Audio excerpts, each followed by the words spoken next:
பண்பாடு இன்றி பாதகம் செய்யும், பண்பாடு இன்றி பாதகம் செய்யும், பணத்தாலே யாவும்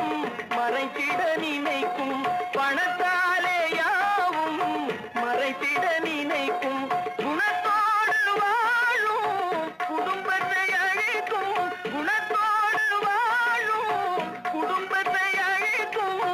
குணம் மாறி நடந்தே பகைமையை வளர்க்கும், குணம் மாறி நடந்தே